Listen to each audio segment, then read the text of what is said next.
All right, we're back at it again. This is going to be a Ducati lost key replacement we're about to do from scratch. This is going to be a 2009 Ducati 696 Monster.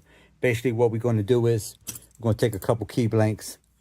We're going to decode the ignition lock, figure out what the cuts are, cut the keys, make sure they're turning nice and smooth. We're going to put chips in them, similar to these, and pre-program the chips so the system will recognize the key and start.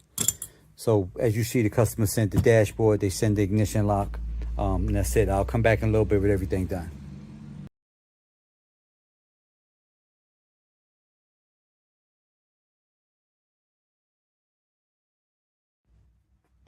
All right, we're back. This puppy is done.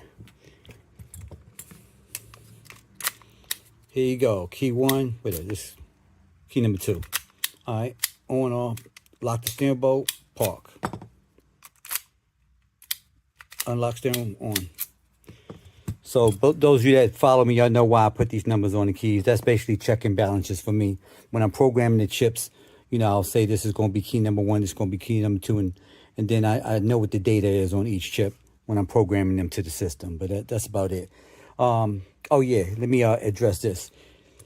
This lock I had to repair a part inside because once I made the keys, the cylinder wasn't turning correctly. So those of you that's calling around trying to find somebody to help you, and you giving it to somebody and they playing around with your lock for the next few days or next few weeks, it's going to be apparent that they don't know what they're doing with it.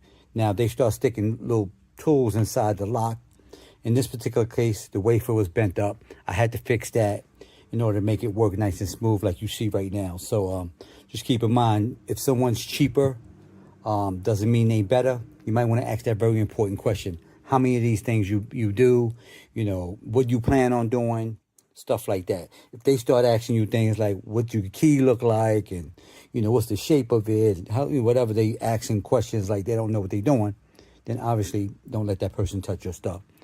Because I was able to fix this, but if someone gets into these locks and don't know what they're doing and damage it, guess what? You want to buy a brand new one, and y'all already know what that stuff costs. So that's about it. But if you need my help, give me a call. Go to the website, www.acmlocksmithgroup.com. I'll tell you what it's going to cost, what to send me, how long it's going to take. And those of y'all that's definitely having a hard time finding someone, it's probably going to be a couple reasons. One, they may not get enough calls for this type of work, which means they're not going to spend the money to buy the equipment. Two, they may not have the training. And, you know, three, they may not have the equipment. So either way. But you need my help. I appreciate y'all for watching. Oh, yeah, let me give a shout out to the mechanics and a lot of y'all that refer work to me. I appreciate y'all. And that's about it. Thank you.